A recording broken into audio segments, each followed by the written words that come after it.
আসসালামু আলাইকুম এভরিওয়ান, সবাই কেমন আছেন? আলহামদুলিল্লাহ আমি খুব ভালো আছি। গিফট পেতে কার না ভালো লাগে বলেন তো? আমার তো খুব ভালো লাগে গিফট পেতে। যদিও আমি গিফট খুবই কম পাই, গিফট করতে বেশি ভালোবাসি। আমার প্রচুর পরিমাণে কেনাকাটা করা হয়, আর সেগুলো আমার জন্য না, আমার ফ্যামিলি মেম্বার্সের জন্য। আমি প্রচুর পরিমাণে মানুষকে গিফট করতে লাইক করি। অনেক মানুষ আছে যারা নিজের জন্য কেনাকাটা করতে লাইক করে, মানে নিজের পছন্দের জিনিসপত্র কিনতে খুব পছন্দ করে। কিন্তু আমার জানি কেন অনেক শান্তি লাগে যদি আমি কাউকে কোনো জিনিস দেই বা কাউকে কোনো জিনিস কিনে দেই। বিশ্বাস করেন, প্রচুর পরিমাণে শান্তি পাই যদি কাউকে কারো মনের পছন্দের খাবার খাওয়াতে পারি বা কোনো জিনিস কেনাকাটা করে দিতে পারি, সত্যি অনেক শান্তি লাগে। যাই হোক, আজকে কিন্তু এই গিফটগুলো আমার ঘরের মানুষই আমাকে গিফট করেছে। আপনারা কিন্তু অবশ্যই কমেন্ট বক্সে জানিয়ে দিবেন যে কে এই গিফটগুলো করতে পারে আমাকে। এখানে 3 সেট 2 পিস ছিল, আমার মানে বাসায় পরার জন্যই দিয়েছে। আমি কিন্তু বাসায় সবসময় গেঞ্জিই পরি। আমার বাবা আমাদেরকে সবসময় গেঞ্জি এনে দেয়। আমি, মা, মুক্তি, মেহেম, সোনান আমরা সবাই গেঞ্জিই পরি, ট্রাউজার পরি। আর এত পরিমাণ গেঞ্জি আমাদের ঘরে আছে, যা বের করলে আপনাদের মাথা নষ্ট হয়ে যাবে, কি পরিমাণ গেঞ্জি আমাদের ঘরে আছে। আর গেঞ্জি আমরা একটা গেঞ্জি পরি হচ্ছে ধরেন 15 দিন, তারপরে সেগুলো হয়তো বা ঘর পোছার ন্যাকড়া বানিয়ে ফেলি বা বিভিন্ন কাজে এগুলো ফেলে দেওয়া হয়। আর আমরা যেসব গেঞ্জিগুলো পরি সেই গেঞ্জির সাথে কিন্তু বাহিরের কেনা গেঞ্জির সাথে কখনোই মিলবে না, বিকজ এগুলো কিন্তু আমার বাবার অফিস থেকে বানানো হয়। তারপর এনেছি হচ্ছে 4টা গেঞ্জি ট্রাউজার। আমাদের ট্রাউজার প্রচুর পরিমাণে লাগে, যেহেতু আমরা গেঞ্জি পরি, স্কার্ট দিয়ে কখনো গেঞ্জি পরি, কখনো ট্রাউজার দিয়ে পরি, কখনো প্লাজোর দিয়ে পরি, কখনো জিন্স দিয়ে পরি। তবে এগুলো বাসায় পরি, বাইরে কখনো পরে বের হই না আমরা এইসব ড্রেস।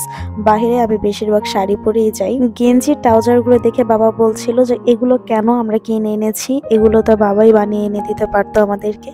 যাই হোক, সবসময় তো বাবারটাই পরি, আজকে না হলে কিনাটাই পরলাম। ভিডিওতে দেখছেন আমার হাতে কিছু মোয়া, আমি মোয়া খেতে খুবই লাইক করি। বাবার সামনে যখনই মোয়া পড়ে তখনই বাবা আমার জন্য বাসায় মোয়া নিয়ে আসে, আর এই মোয়াগুলো কিন্তু বাবাই এনেছিল। সন্ধ্যায় আমি আর মা বের হয়েছিলাম হাঁটতে, তো আম্মু বলছিল বাসায় নুডলস নাই, সোনায়নার শেষ হয়ে গেছে। দেন একটা নুডলস কিনতে গিয়ে আমরা অনেক সদাই নিয়ে ফেলেছি। আমার আম্মুর অবস্থা সবসময় এরকম, সে কোনো জিনিসের জন্য যদি নিচে নামে তো সে অনেক সদাই কিনে ফেলে, অনেক কেনাকাটা করে, প্রচুর পরিমাণে বাজার করতে লাইক করে। যেমন ধরেন হচ্ছে মাছ, সবজি, যে কোনো জিনিস। তাকে নিয়ে আমরা যদি কখনো শপিং করতে বের হই, সে ওখানে বসেও সে তরকারি কিনে ফেলে, এরকম একটা অবস্থা। গিয়েছি হাঁটতে, সে কিন্তু বাজার করা শুরু করে দিছে। যাই হোক, মহিলা মানুষরা এরকমই হয়, স্পেশালি মারা এরকম হয়। আর আমি আমার মাকে দেখে দেখে পরে আমার মার মতন হয়ে গেছি। আগে আমার ঈদ বলেন, পহেলা ফাল্গুন, পহেলা বৈশাখ, যে কোনো ওকেশন বলেন, আমার মানে প্রত্যেকটা ওকেশনে আমার ড্রেস লাগতো, সাজগোজ লাগতো। আর এখন ঈদেও আমি কোনো ড্রেস নিতে চাই না। আমাকে যদি কোনো টাকা দেওয়া হয় বাসা থেকে যে তুমি এই ড্রেসটা কিনে ফেলো, আমি জানি কেন ঘরের জিনিস কিনতে পছন্দ করি। আমিও আস্তে আস্তে আমার মার মতন হয়ে যাচ্ছি।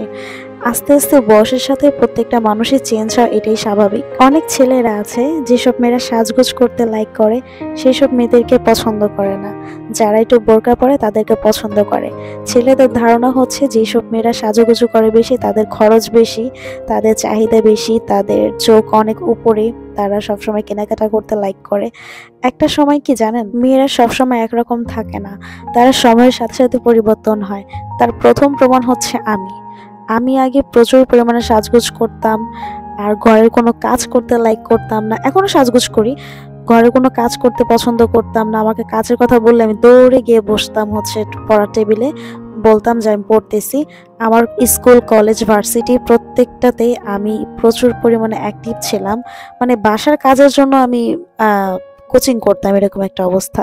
যাই হোক, প্রত্যেকটা মানুষই চেঞ্জ হয়ে যায়, স্পেশালি মেয়েদের বিয়ে হলে চেঞ্জ হয়ে যায়। আর বেবি হলে তো কোনো কথাই নেই, সে নিজে সাজবে না বাচ্চাকে সাজাবে, এটাই হচ্ছে কথা। তো সাজগোজ দেখে কখনোই ঠিক করবেন না যে এই মেয়েটা এরকম, ওই মেয়েটা ওইরকম, হয়তোবা। কারণ মেয়েরা প্রচুর পরিমাণে কিন্তু পরিবর্তনশীল, একটা মেয়ে সব রকম ভাবে পরিবর্তন করতে পারে। যাই হোক, কথা বলতে বলতে একটু ইমোশনাল হয়ে গিয়েছিলাম। এখন বলি পার্সোনাল কিছু কথা। আমি কিন্তু অনেক দিন ধরে কোনো ভিডিও আপলোড করতে পারছি না, তার কারণ হচ্ছে আমি একটু সিক। আপনারা যারা আমার পেজের পাশে আছেন, আমার ভিডিও দেখছেন, আমার ভিডিওতে কমেন্ট করছেন, আমাকে ইনবক্সে আমার খোঁজ খবর নিচ্ছেন, প্রত্যেকটা মানুষ